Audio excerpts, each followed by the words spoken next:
إن الحمد لله نحمده ونستعينه ونستغفره ونستهديه ونعوذ بالله من شرور أنفسنا ومن سيئات أعمالنا. من يهده الله فلا مضل له ومن يضلل فلا هادي له، وأشهد أن لا إله إلا الله وحده لا شريك له، وأشهد أن محمدا عبده ورسوله. يا أيها الذين آمنوا اتقوا الله وقولوا قولا سديدا يصلح لكم أعمالكم ويغفر لكم ذنوبكم، ومن يطع الله ورسوله فقد فاز فوزا عظيما.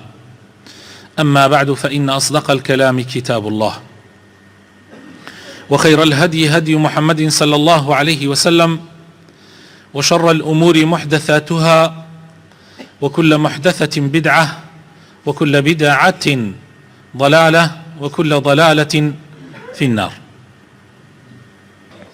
بەڕێزان، پاش ئەو هەموو خەفەتەی کە بەسەر پێغەمبەرا هات صلى الله عليه وسلم لەو 10 ساڵەی پێغەمبەرایەتیە لە مەککە، پاشەوەی کە ناخۆشیەکان ڕۆژ بە ڕۆژ زیادیانە کرد، پاش وەفاتی هەردوو خۆشەویستەکەی خەدیجە و ئەبوو تالیب، پاشەوەی ڕۆیشت بۆ تائیف و خەڵکی تائیف بە ناشرینترین و بە ناخۆشترین شێواز وەڵامی پێغەمبەریان دایەوە صلى الله عليه وسلم. پاش ئەمانە گشتی خوای تەعالا وەکو بێوێ خەمو خەفەتەکانی پێغەمبەر بڕوێنێتەوە، وەکو ئەوەی بێوێ دڵی باتەوە و پێی بڵێ ئەی محەممەد صلى الله عليه وسلم، تۆ ئەگەر خەڵکی سەرزەوی، خەڵکی مەککە، خەڵکی تائیف بەرامبەرت بەو شێوازە بوون، حەقی تۆیان بە جوانی نەئەدا، تۆیان بە جوانی نەئەناسی، ئەوە خوای پەروەردگار دەعوەت دەکات بۆ لای ئەهلی ئاسمانەکان،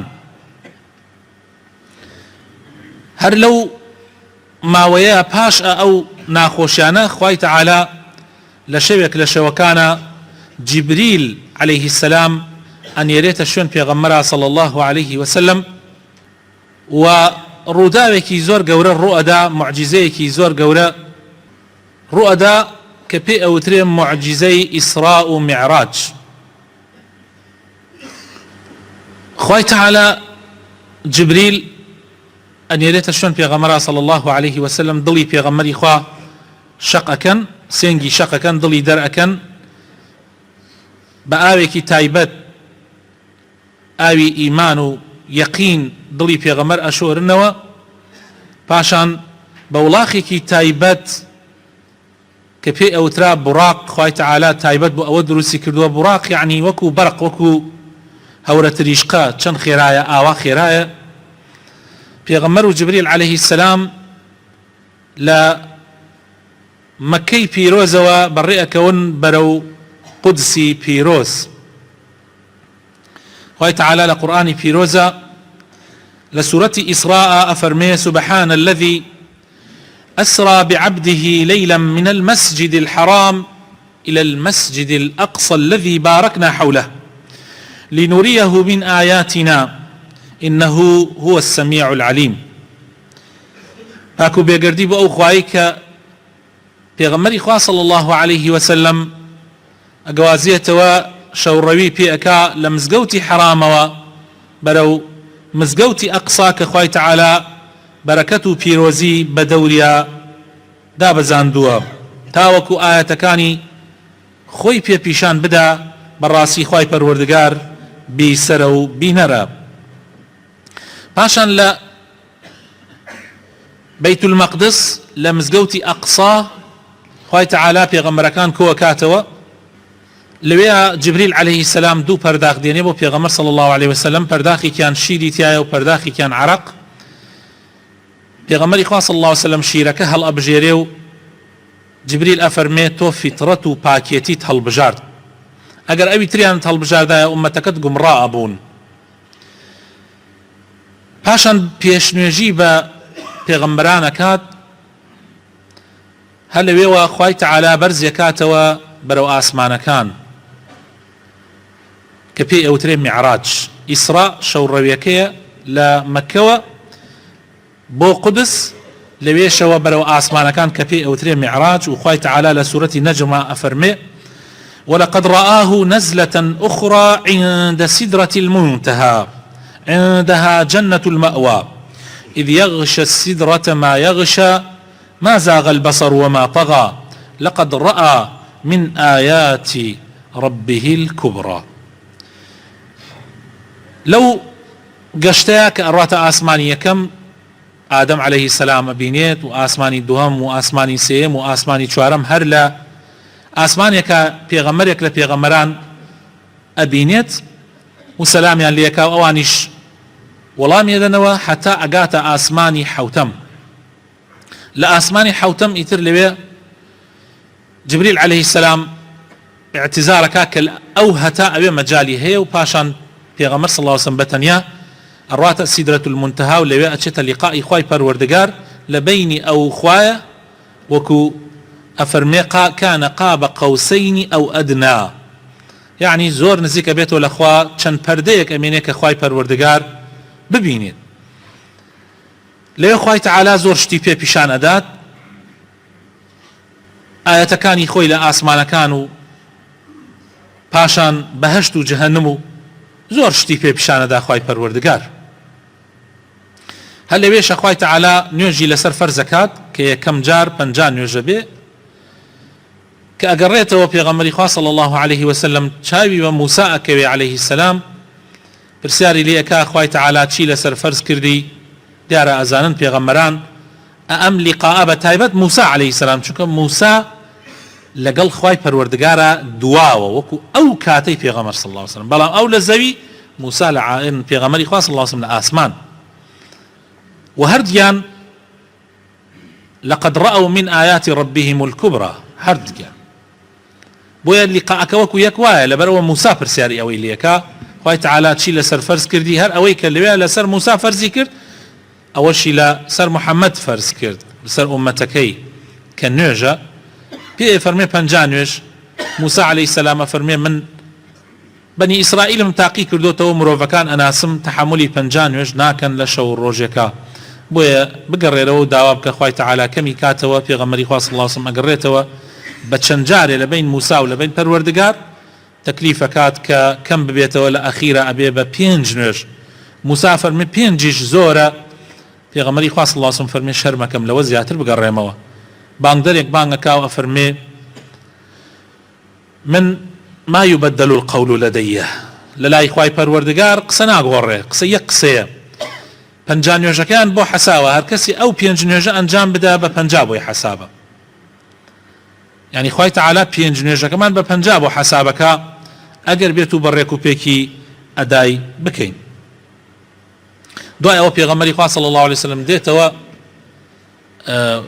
بۆ مەکە و ئەم ڕیحلە عەجیبە مودەی یەک شەو، يعني کەمتر لە شەوێ بەشێک لە شەوێک ئەم ڕیحلەیە ئەکا پێغەمبەری خوا صلی الله عليه وسلم بەیانی خەریکی نوێژکردنە لە پاڵی کەعبەیە ئەبوو جەهل دێ بۆ لای ئەڵێ ها محەممەد ئەخبار تازە چییە؟ پێغەمبەری خوا صلی الله عليه وسلم فەرمێ ئەخباری تازە ئاوایە. باسەکەی بۆ ئەگەڕێتەوە ئەبوو جەهل دەسەکا بە گاڵتەکردن و ئەڵێ ئەوێری ئەم قسە ئیسە خەڵک کۆکەمەوە لە ناو خەڵکا بیکەی؟ ئەڵێ بەڵێ. ئەویش بانگ ئەکات خەڵکێکی زۆر کۆ ئەبێتەوە ئەڵێ گوێ لە محەممەد بگرن بزانم محەممەد چی درۆیەکتان بۆکە. پێغەمبەری خوا صلی الله عليه وسلم ئەیگەڕێتەوە، هەندێکیان ئەدەن بەسەریانە، هەندێکیان ئەڵێن ئەحبرا لەم درۆ، هەندێکیان هەرێکە و شێوەی ئازیە قسە ئەکا. ئیتر پێغەمبەری خوا صلی الله عليه وسلم جەختەکە کە ئەم ڕووداوە ڕووی داوە ئەم شەو. ئیتر ئەوانیش دەسەکەن بە پرسیارکردن، ئەگەر ڕاستەکەی پرسیاری ئەم ڕێگات لێکەین، پرسیاری بەیت المەقدست لێکەین کە تۆ نەتبینیوە، ئەقسا مزگەوتی ئەقسا. پێغەمبەر صلی الله عليه وسلم فەرمێ کە دەستیان کرد بە باسی پرسیاری ئەقسا مزگەوتی ئەقسا، ئەڵێ خەمێ دای گرتم لە ژیانما خەمی وا دای نەگرتووە، چونکە بەڕاستی من کە چوومە ئەوێ سەیری شێوازی مزگەوتەکەم نەکرد، من ئیشی تایبەتی خوای پەروەردگارم جێبەجێ کرد. ئەڵێ ئەوانش پرسیاری دەرگاکان و پەنجەرەکانی بەیت المەقدسیان لێ کردم، یعنی مزگەوتی ئەقسا. لەوێ خوای تەعالا مزگەوتی ئەقسای هێنایە بەر پێش چاوم، ئەوان هەر پرسیارێکیان ئەکرد منیش وەکو ماڵی فڵانە کەس کە چەند بەبەر چاومەوە بوو، وەکو ماڵی فڵانە کەس ئەمزانی چۆنە دانە دانە پەنجەرە و دەرگاکانم بۆ باسەکردن شێوازەکەی ئەوانە هەمووی. ئەڵێ وتیان وەڵاهی برا ئاوامە تەواوە. ئەی قافڵەیەکمان بەڕێوەیە ها لەکوێ تجارەت؟ وتم ما لە فڵانە شوێن. ئەی وتیان کەی ئەگاتە جێ؟ وتم لە فڵان ڕۆژ بەیانی فڵان ڕۆژ ئەگاتە جێ و فڵان حشتریش هارە پێشەوە. ئەڵێ خەڵک ئەو بەیانیە هەمووی کۆبوونەوە چاوەڕوانیانە کرد، بالفعل قافڵەکە گەیشت و فڵانی حشتریش لە پێشەوەیە. دایان بەسەراوتیان برا ڕۆ محەممەد چی ساحرێکە. خوا پەنامان بدە. ئیتر دڵ ئەگەر مرد ئەمرێ فایدە ناکە هەرچەندێک بەڵگەی بۆ بێنیتەوە سوودی نییە. خەڵکانێک ئیمانیان بەوە زیادی کرد وەکو ئەبوو بەکری سدیق کە خەڵکەکە ڕۆشتن وتیان ئاگات لە محەممەد هەیە؟ محەممەد چی ئەڵێ؟ وتی چی ئەڵێ؟ وتیان ئاوا ئەڵێ ئاوا ئەڵێ ئەم شەو چوومە چیم کردو و چیم کردە. وتی ئەگەر درۆ نەکەن بەدەمی محەممەد، وتیان درۆ ناکەین خۆتیش بێگوێ بگرە. وتی دەی من باوەڕم پێ هەیە، لەوەش زیاتر باوەڕم پێ هەیە. من ئەڵێم وەحی بۆ دێ لە ئاسمانەوە، زۆر ئاسایە بیشی بن بۆ ئاسمان لای خوای پەروەردگار.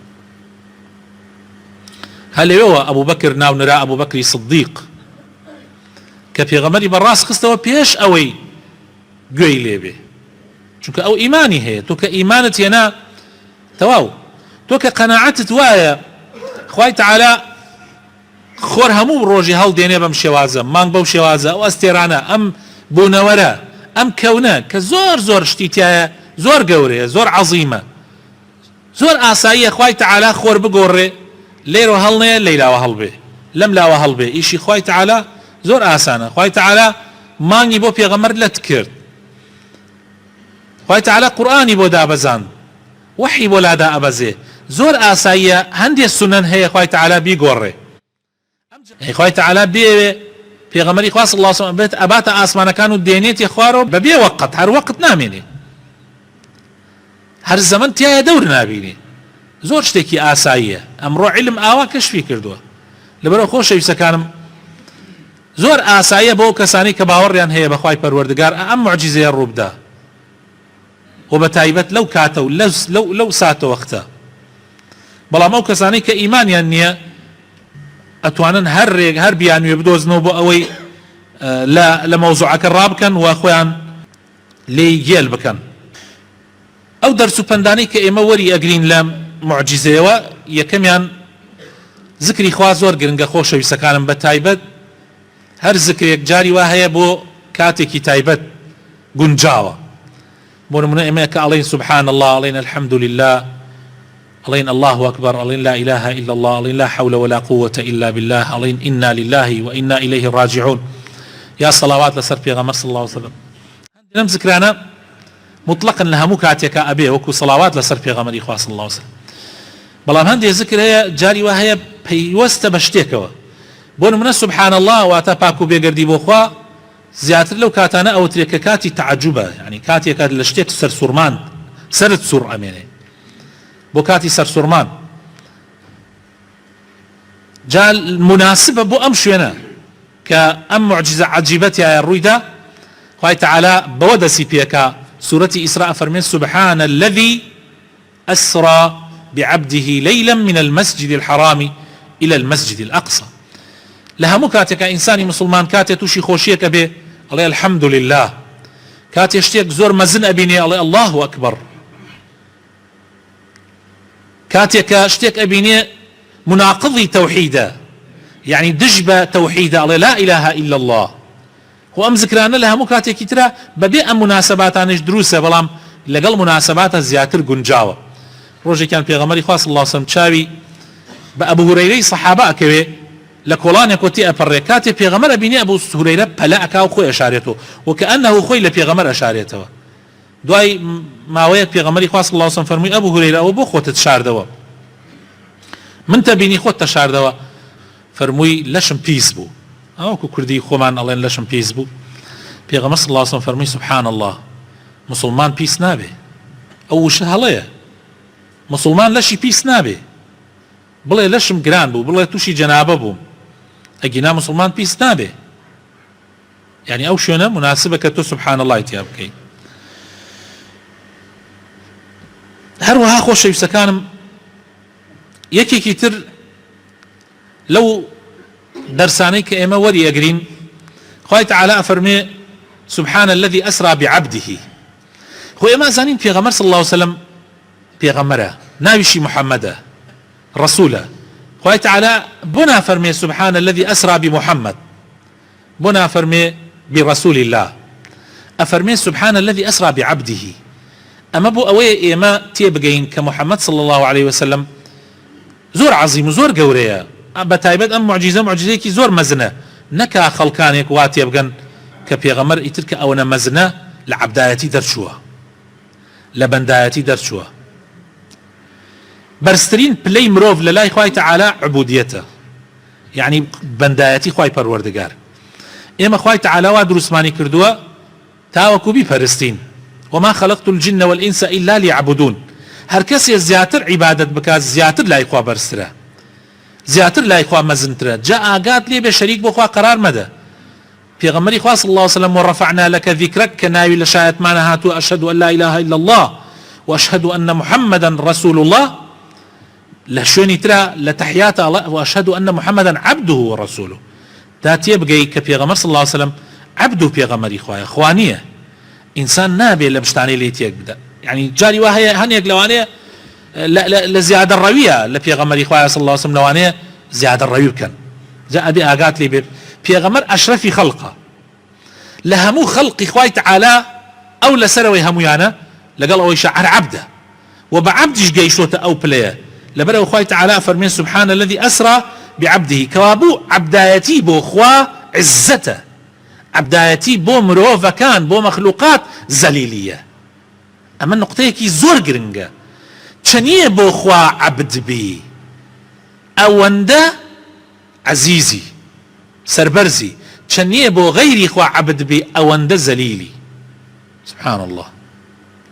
لبرأ زليل بون بو خواي پروردگار سربرزية حتى يسي مكاتي ألين بون منا لكرد العربية على الشارع معبد باسي أو جعداك على جاديكي صافة يعني تسيت يعني توش أمنا أبي عبدي خوابي تست يعني بي يعني حرشتي خواب فرمي إتر من جمنجي تيانكي من الباداني تيانكي يقصر وري يقريتو تسليم بي حرشتي في غمر فرموي صلى الله عليه وسلم آواي بو برزبي توا بلام اگر تو حموشتي رخنا بقري حموشتي بيكي بعينادي خواه پنامم دا اوتو لوانا نيت لبن لم شنا ولا لكاتي دا بزاندني قرآن شاقواي تعالى لسورة كهف فرمي الحمد لله الذي أنزل على عبده الكتاب لو يشرف فرمي عبد الحمد لله بو أخوايك قرآن بو عبدكي دا بزان محمد صلى الله عليه وسلم. يا درباري نوح لسورة إسراء هل لدواء أم آياتا لآياتي سيخواي تعالى فرمي ذرية من حملنا مع نوح إنه كان عبدا شكورا عبدكي سباس گزار بوا. يا أخوي تعالى درباري أيوب كأوبل قوريه بوا فرمي إنا وجدناه صابرا نعم العبد براسي أيوب عبدكي زور زور قوربو بخ يعني زور مزنبو زور بياويكي لهاتو بوا.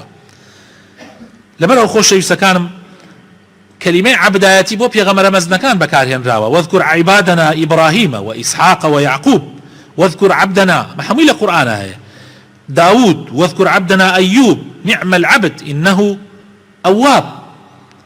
وبيغمر خوش صلى الله عليه وسلم خواهي تعالى اختياري بيدا هل بجاردني بيدا سرپشكي كرد أي محمد تو رازيد أي محمد تو رازيد ملكيكي مليكو باشايب يعني بيغمريكي باشابي وكو سليمان يا رازيد عبدكي الرسول بي بيغمر صلى الله عليه وسلم فرمي رازيم عبدكي الرسول بم.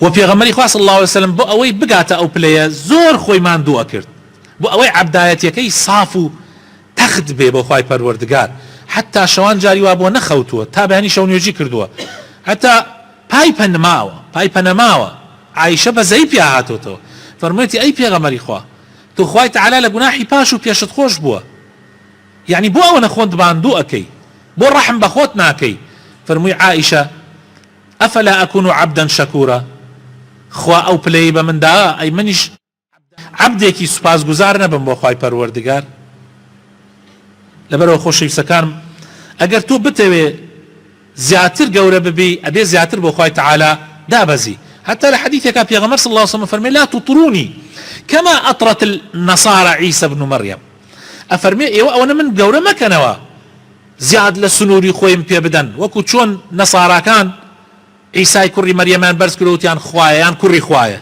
نعوذ بالله بويا لآخر سورة كهف قال تعالى أفرمي قل إنما أنا بشر مثلكم يوحى إلي بيان بلي أي محمد صلى الله عليه وسلم من بشرك مكو إيوا بس فرقي بيني منو إيوا أويك أخوي تعالى أمي هل بجاردو كرديو ببيغمري خوي وحي بوناردو بيغمر قدوية وسر مشقة أجينا لبواري عبدايتي وكو إيمانان يا خوارد وكو إيما لدايق بوا وكو إيماش وفاتي كردوا وكو مروفكاني تر وەکو ئێمە نانی خواردووە وەکو ئێمە نەخۆش کەوتووە وەکو ئێمە سەرمای بووە وەکو ئێمە گەرمای بووە پێغەمبەری خوا صلی الله عليه وسلم لە نەخۆشیەکانە جاری وا بۆ باری دوو نەفەر دراوەتە سەریا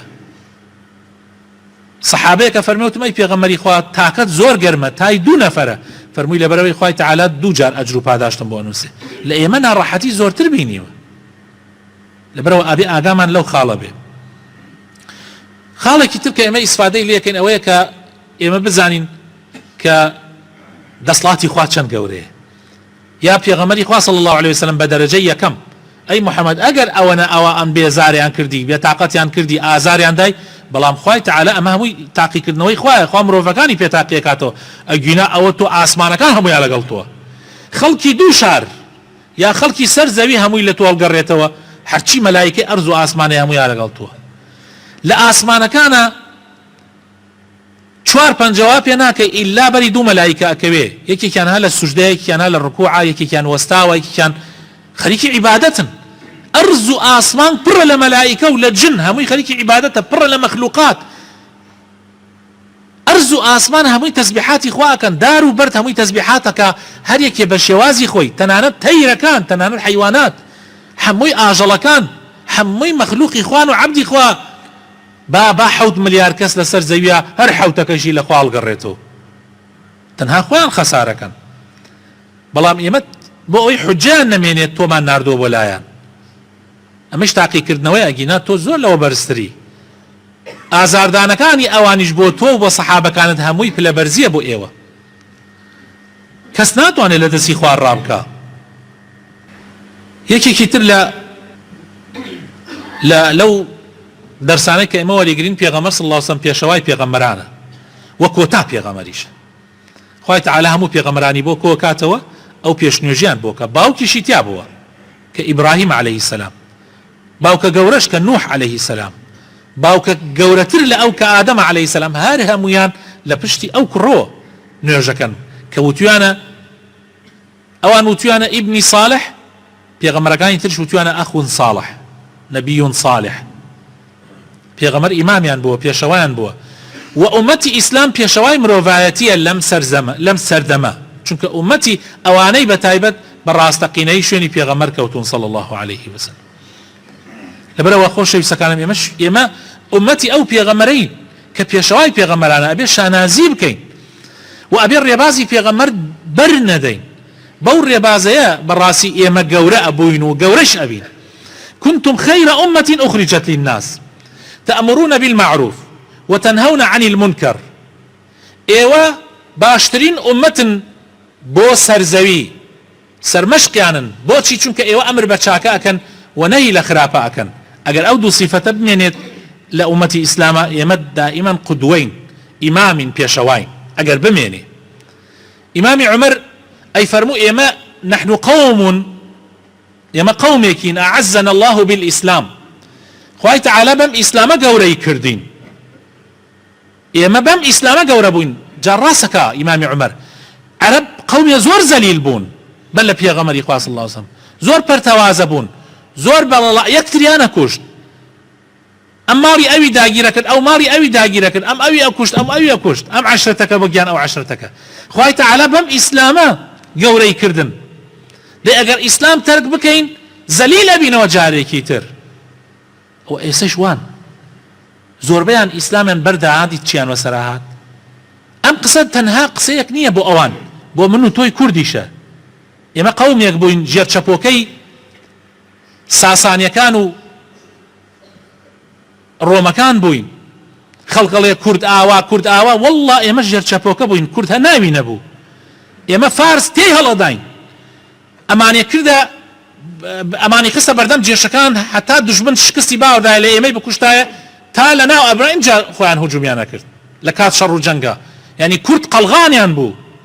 خوای تەعالا بەم ئیسلامە کوردی عەزیز کرد. ئەو هەموو زانە، ئەو هەموو سەرکردە گەورەیە، ئەو هەموو دەسڵات و توانایە هەموو بە ئیسلامەوە بوو. بەڵام کاتێکە ئیسلامەتی سست بوو، کاتێکە کوردوتی من ئەموتی بۆ خۆم و ئەوتی بۆ خۆم، دەی ئاوامان بەسەر هات کە ئێستا لە ناو حیزبێکا 50 بەشی لێپەیە، 50 باڵی لێپەیە بۆ تۆ. کورد بۆتە ئەمەی کە ئێستا ئەیبینین کە هیچ جێی دڵخۆشی نییە، کە هیچ جێی دڵخۆشی نییە.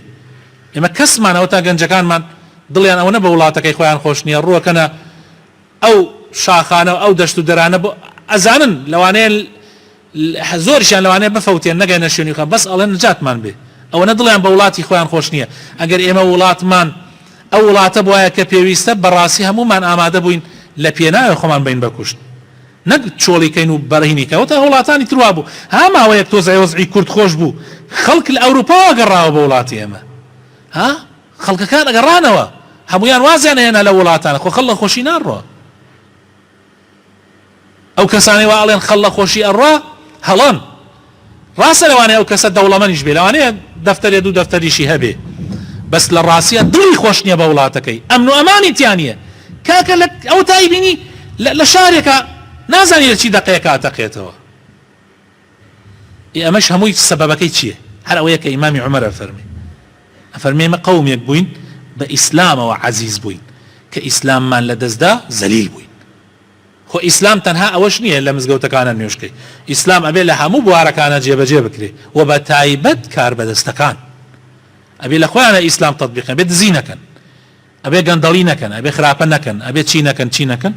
ئەمەش نییە. ئەوە تا خۆمان بە چاوی خۆمان ئەیبینین دزی و گەندەڵی و هەرکێ بۆ خۆی و هەرکێ گیرفان پڕکردن و دەتر خەڵکیش دڵی خۆش نییە بە وڵاتە. خوا ئیسلاحی ئەوان بکا و ئیسلاحی ئەمەش بکا. یا ڕەبی خوای بخاتە ناو جوانەکانی خۆت، هیدایەتمان دەی، نوری ئیمان بخێتە دڵەکانمانەوە، ڕەحمان پێ بکەی، موفقمان بکەی لەسەر دیندارێتی، لەسەر ئیسلامەتی. یا ڕەبی شیفای نەخۆشەکانمان بدەی.